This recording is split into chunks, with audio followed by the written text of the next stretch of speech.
En contexto. En contexto.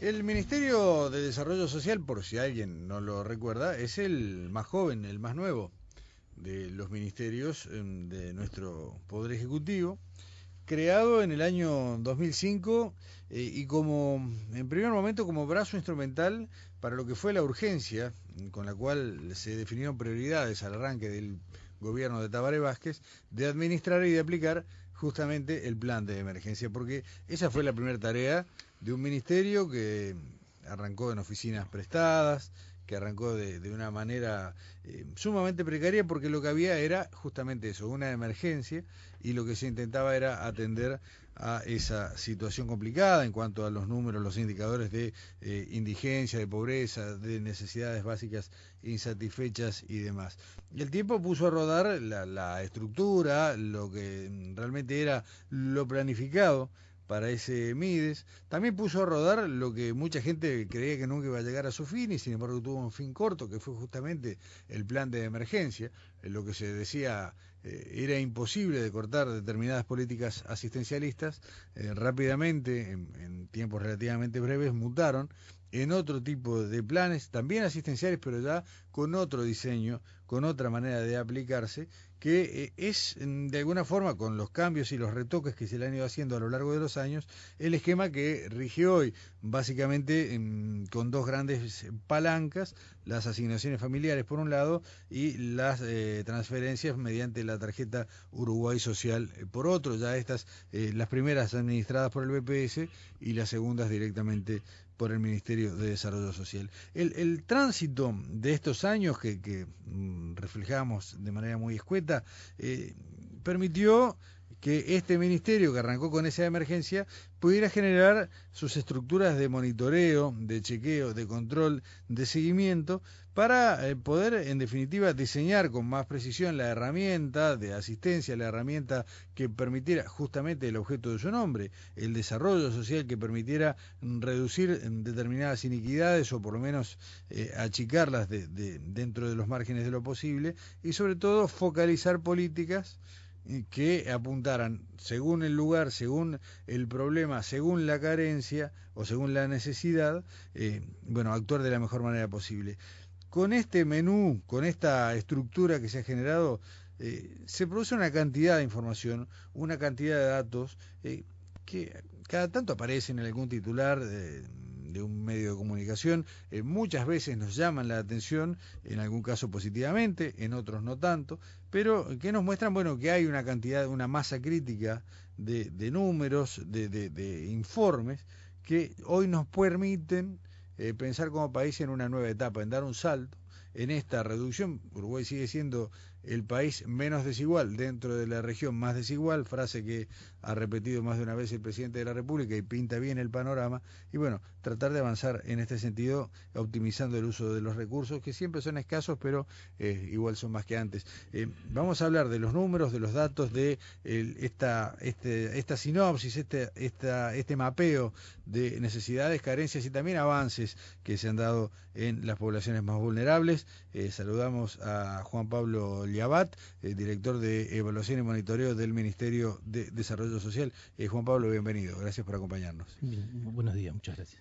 Juan Pablo, esta entrevista, lo conversábamos recién fuera de micrófono, se dispara, o nuestra intención de abordar estos temas, se dispara a partir de la difusión de algunos datos que creo que salieron en primer término en el diario El Observador, relativos a una presentación, a una jornada de trabajo que habían tenido en el ámbito del Mides, y que tenían que ver con el grado de información que manejaban quienes son beneficiarios de los programas incluidos en la tarjeta Uruguay Social, información que tenían o no sobre las contraprestaciones a los cuales se hacían, a los cuales les caían como obligación a partir de ser beneficiarios del plan. Esto fue un tema que durante el año se habló 2 o 3 veces a partir de la decisión del BPS de cortar las asignaciones familiares a quienes tenían niños que estaban no asistiendo con regularidad al sistema educativo o ni siquiera habían sido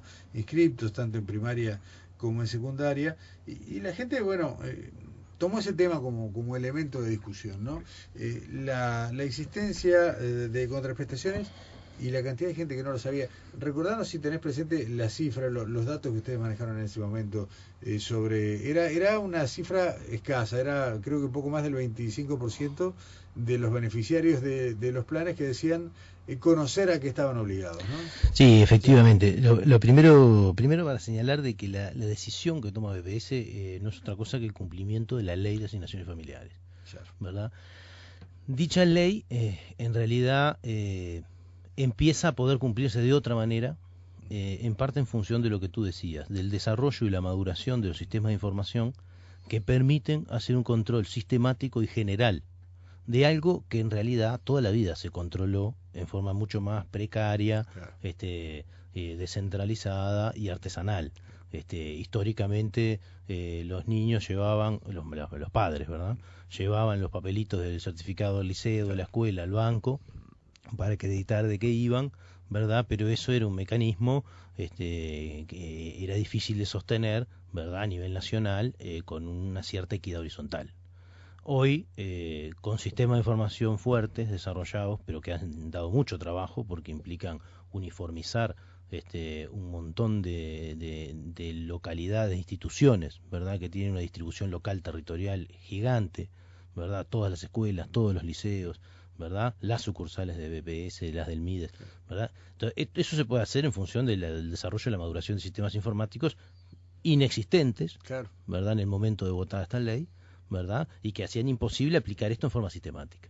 Hoy esto se puede aplicar, ¿verdad? En función de que existe la condición para poder aplicarlo. Es así que varios años después, desde 2008 hasta ahora, hemos constatado de que un conjunto de situaciones que de una manera o de otra implican esta especie de contrato, ¿verdad? Que es la transferencia, en el cual existe una contraprestación a cambio de recibirla, no tenga del todo clara las dos partes del contrato. Pero, como incluso hablábamos fuera de micrófono, eso es una situación social más o menos general que tiene que ver con el ámbito del conocimiento de los deberes y de los derechos de la población. Porque otra cosa que yo señalaba, que creo que no salió en esa nota, es que una de las tareas que nosotros nos propusimos cuando en este último empujón, desde el ejercicio de Olesker, salimos a hacer un trabajo muy intenso de focalización y refocalización de los programas, fue lograr darle la cobertura realmente existente, porque también constatamos que hay mucha gente que ni siquiera demanda su derecho, ¿verdad? Entonces, en el último año y medio nosotros encontramos alrededor de 15.000 hogares que deberían estar cobrando asignación familiar y no la estaban cobrando. Digo, en general, todo este tema siempre se aborda desde la política, más sobre todo aquel tema de quiénes cobran y no deberían cobrar y quiénes... Sí. También es desde el ejercicio de derecho, y especialmente para esta población en su situación de precariedad, es fundamental lograr desde el Estado la mejor cobertura, ¿verdad? Y entonces, desde ese punto de vista, si bien constatamos de que buena parte de la población declara no conocer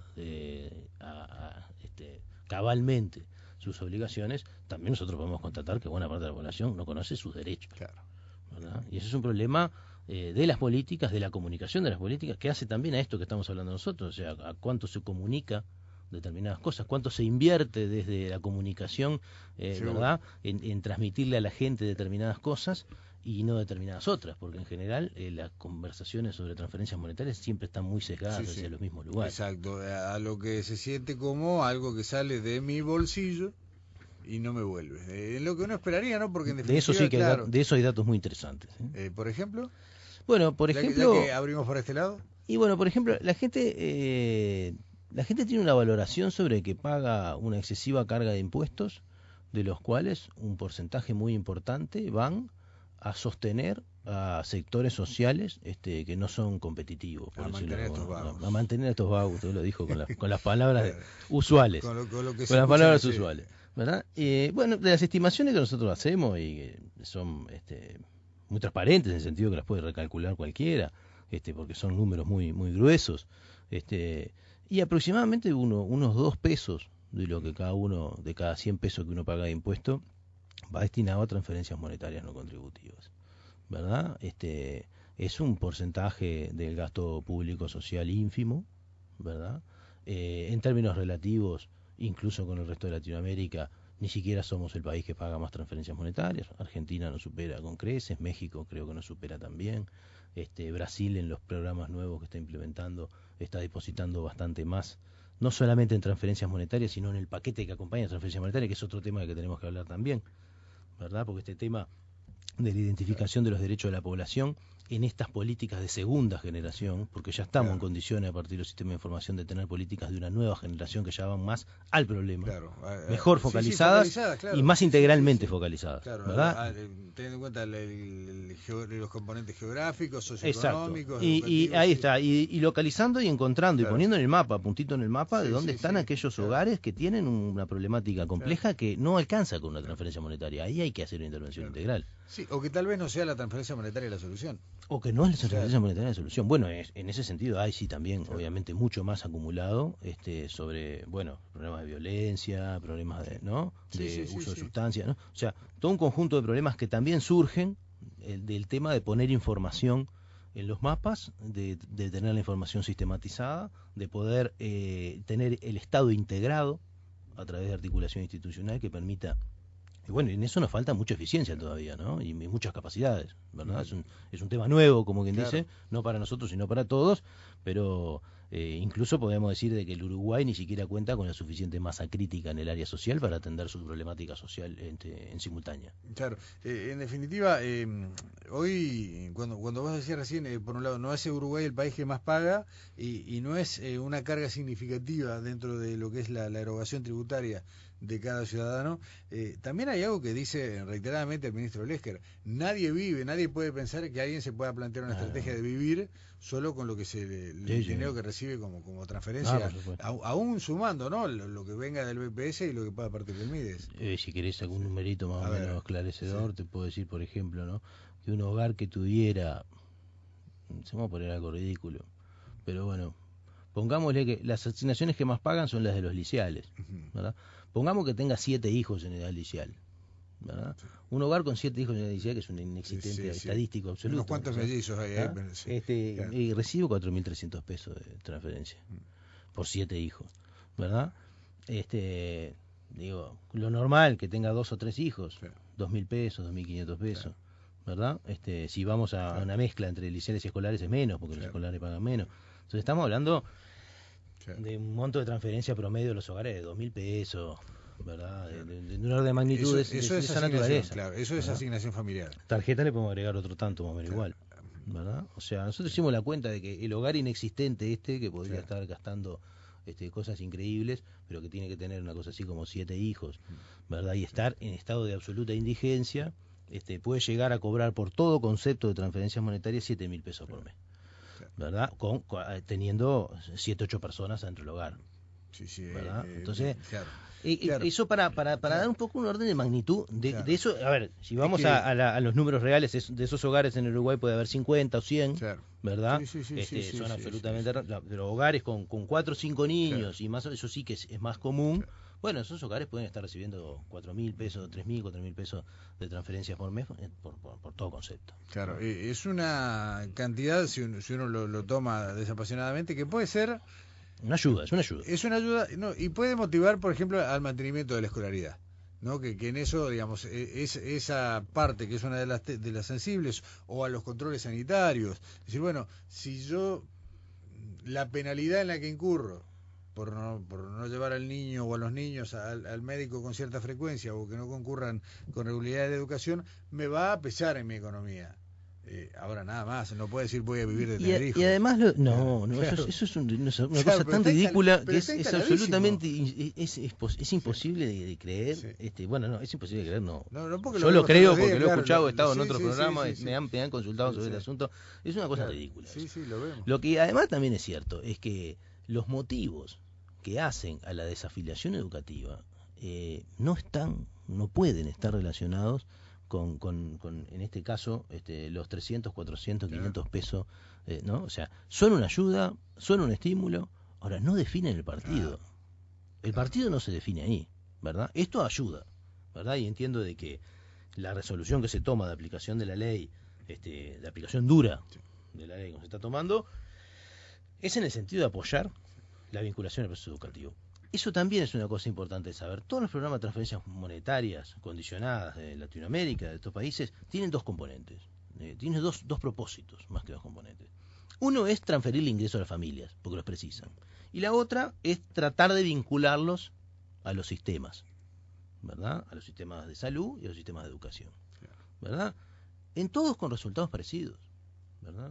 El resultado sobre el impacto de asignaciones familiares en la matrícula educativa de su población objetivo es del 3%.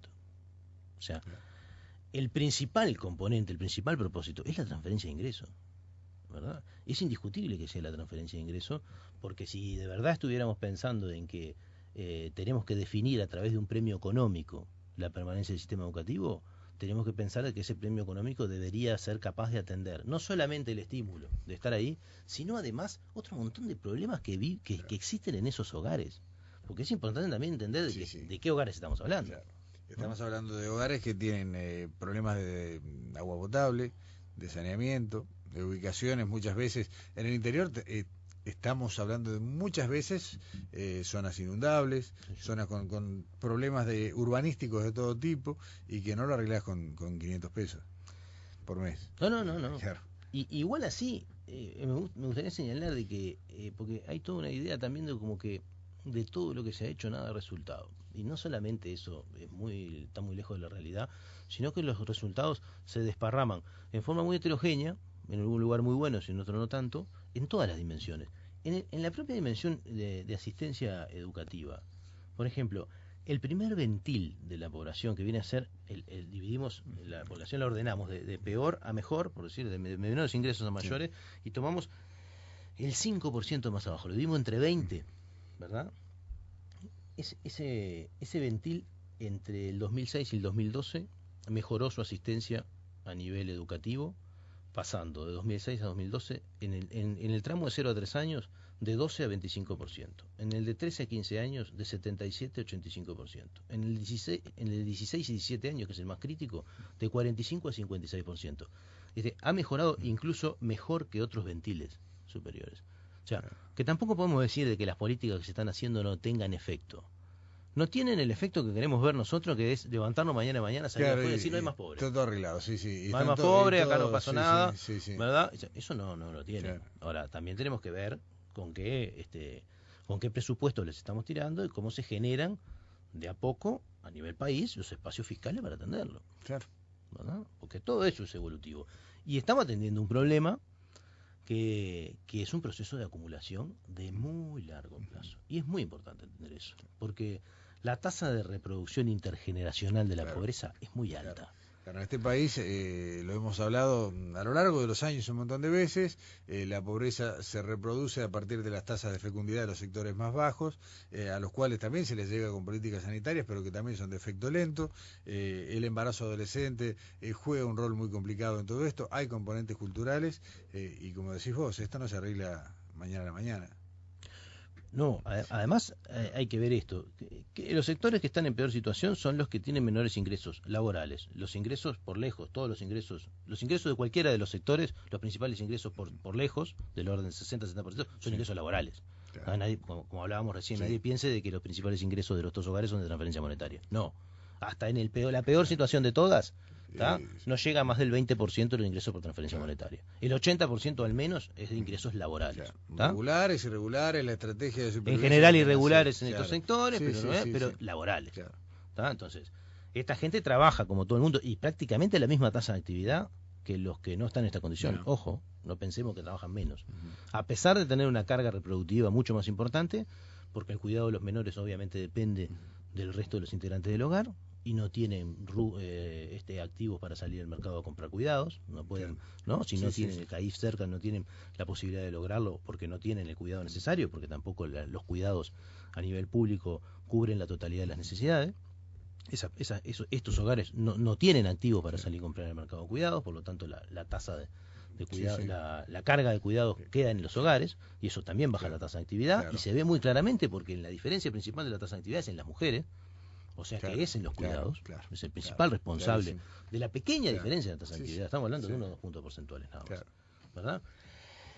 Ahora, esos hogares salen al mercado laboral con bajos activos para pelear el mercado laboral porque tienen bajo nivel educativo, y eso es muy, muy significativo la diferencia entre los sectores medios, consiguen peores empleos, ¿verdad? Y tienen más hijos, menos ingresos, más hijos, es simple la cuenta, ¿no? Más Sí, pobreza, sí, sí.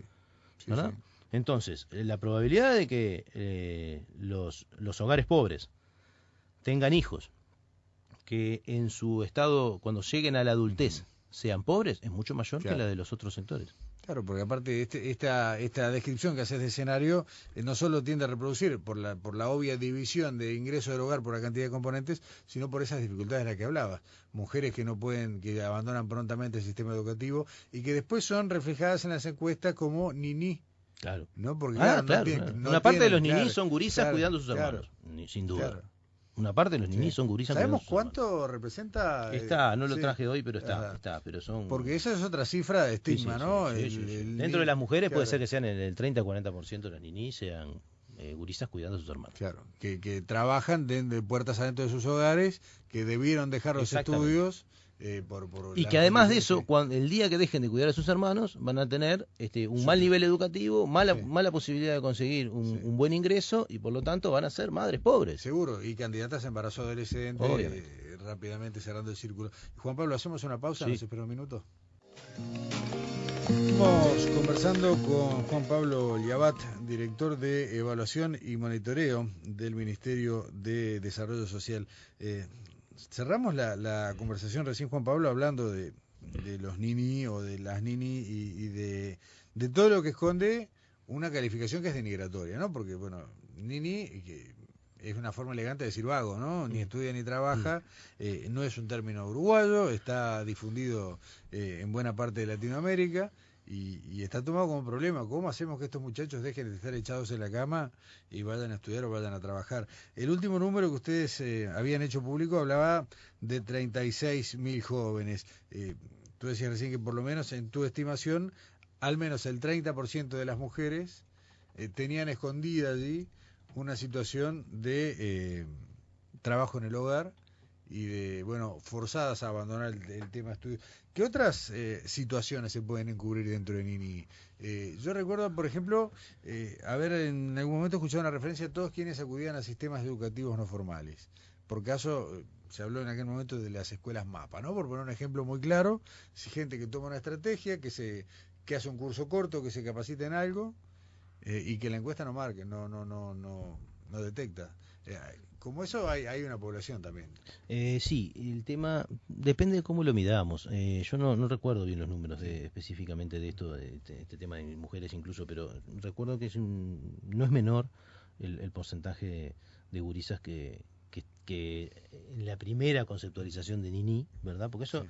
en realidad, esto es un problema que debiera ser conceptual y metodológico, Claro. ¿no? Que es cómo se miran los datos, ¿no? Entonces uno empieza a ver y a mirar en las encuestas, que las encuestas continuas hogares son el instrumento más fiable que tenemos para representar un poco la realidad social, y empieza a traer de ellas los gurises en determinadas edades, ¿qué hacen? ¿Estudian, trabajan o no estudian ni trabajan?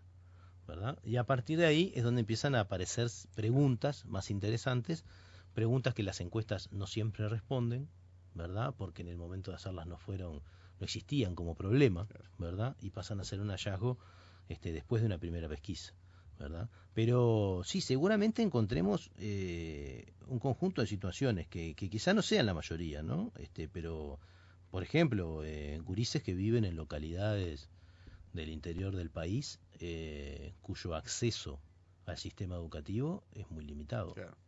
Por problemas de transporte, por problemas de oferta, ¿verdad? Por problemas por mezcla de problemas de estos, ¿no? O sea, obviamente que todos ellos caen en esta categoría. En este casillero, sí. ¿Verdad? Pero bueno, en general es un problema que sí, que debemos abordar, y para el que de una manera u otra se están tratando de construir soluciones también a partir del avance en el conocimiento de la realidad. Hoy nosotros tenemos 3 programas de proximidad o de cercanías como Estado, ¿no?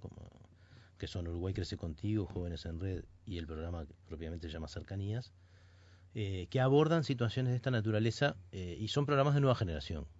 Son programas a los cuales se han derivado situaciones sociales constatadas a partir de visitas a hogares, a partir de la relación interinstitucional ¿no? de las distintas instituciones que comparten problemáticas en el territorio y que empiezan a generar una nueva agenda de políticas más ad hoc y más específicas para atender este resultado. En particular, Jóvenes en Red es uno de los programas que pretende atender esta situación. Es un programa muy joven y muy complejo que todavía no podemos tener resultados. Sí tenemos resultados bastante promisorios sobre contacto, como quien dice, ¿no? Sobre vinculación, claro. ¿verdad? Tener resultados en este tipo de programa también es una variable muy compleja, ¿no? Y muy difícil de medir, que es el resultado de intervenir en un hogar, ¿verdad?, donde hay problemas de violencia doméstica, claro, hacinamiento, precariedad de la vivienda, desafiliación del sistema educativo, discapacidad, ¿no? Es un conjunto, ¿no? Ahí tenés otro tema, ¿no? Das entrada a otro asunto.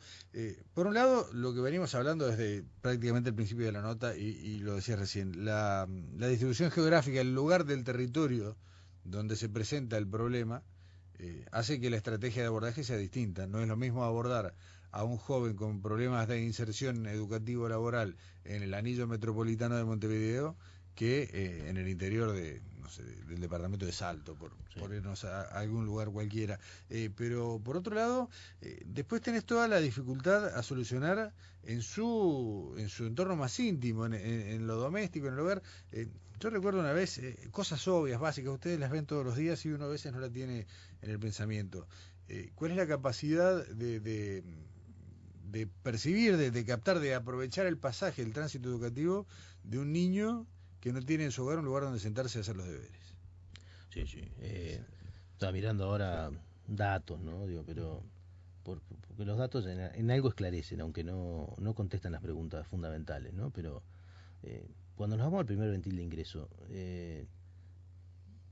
tenemos cosas, yo qué sé, el 55% de los hogares están en situación de hacinamiento.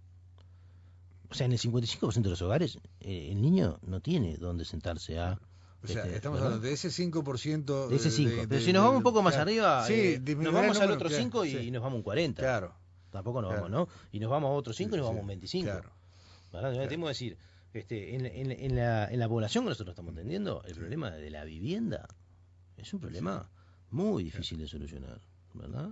Pero es un problema muy pesado, que muy determina un montón de rendimientos en otras. Claro, condiciona casi todo lo que hemos venido hablando a lo largo de la nota. Sí. Y además de eso, si agregamos que en algunos casos, como la zona metropolitana, la segregación residencial, ¿verdad? El tema de la generación de bolsones de pobreza, por decirlo de alguna manera, hace también dificultoso el acceso a los servicios y la calidad de los servicios que llegan a esos lugares. Entonces tenés un conjunto de multiplicadores o de agravantes en lo que nosotros empezamos a hacer, que es una visión multidimensional de la pobreza, ¿no? O sea, todo bien, nos parece muy bien cómo vienen bajando los indicadores en la pobreza medida por ingresos, pero es hora de empezar a mirar la pobreza en forma multidimensional, porque la exclusión, que es lo que todo el mundo considera indigencia y no tiene nada que ver, ¿verdad? Pero es lo que uno ve en el carrito en la calle, lo que ve, ¿no? Eso que es exclusión social, ¿verdad? Quizás a nivel de ingresos tienen más ingresos que un hogar indigente. Claro, es excluido, tal vez no está pero no está en el sistema educativo, ¿verdad? O sea,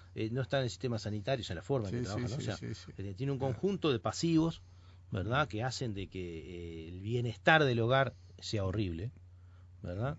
Ese tipo de cosas están múltiplemente determinadas, no están determinadas por una cosa sola. Respecto a lo geográfico que vos decías, sí, yo creo que ya estamos en hora de empezar a pensar una nueva generación de políticas mucho más aterrizadas, ¿no? De hecho, es un impulso, ha sido un impulso fuerte de este gobierno y del MIDES en particular, pero no solo del MIDES, en la necesidad de empezar a territorializar y contextualizar. En eso es necesario, por un lado, lo que hoy tenemos, que es información suficiente para hacerlo, sistema de gestión y capacidades en los territorios, ¿no? También es necesario el desarrollo de capacidades en cada uno de los territorios, ¿no? Que era un poco esto que planteábamos hoy. El MIDES, por ejemplo, en su nacimiento tuvo enormes dificultades para poder abrir una oficina territorial en un determinado lugar, ¿verdad? Porque no tenías ni siquiera los técnicos para poder abrirla, ¿verdad? Entonces, si bien es hora de ir a lo local, porque hay cosas que ya no se pueden arreglar desde lo central, ¿verdad? Porque requieren una adecuación específica, total, ¿verdad? Ese tránsito hacia eso, además de tener resistencias como como los uruguayos tenemos y todo, resistencias a descentralizar lo que estamos haciendo, requiere también el proceso de generación de capacidades, porque si yo descentralizo solamente las responsabilidades, en realidad no estoy arreglando nada, ¿no? Entonces, requiere de una política clara y definida, que yo creo que va a ser uno de los énfasis del próximo gobierno, ¿no? Se ha dicho, Juan Pablo, que las políticas sociales no están llegando de la manera en que deberían, sobre todo a los niños más vulnerables, ¿no? Se le atribuye una declaración a Fernando Filgueira y a Paula Baleato, que es la coordinadora de la Brojo, una de las ONG más conocidas y más respetadas en este tema. Y creo que un poco en línea con lo que vos señalabas, ¿no? Superada la primera etapa, la primera generación de políticas sociales, quienes no conocen ni sus derechos ni sus obligaciones son indudablemente los que están en ese ventil más bajo y los que son más difíciles de localizar. Y ahí es donde se concentra la reproducción infantil y la pobreza y probablemente las estrategias de supervivencia más complejas, más delicadas. Acá esto es un problema de economía política. Está claro de que el gasto social debería ser más pro infancia de lo que es. Eso implica alterar la distribución, ¿verdad? Nosotros deberíamos estar poniendo más recursos en la infancia.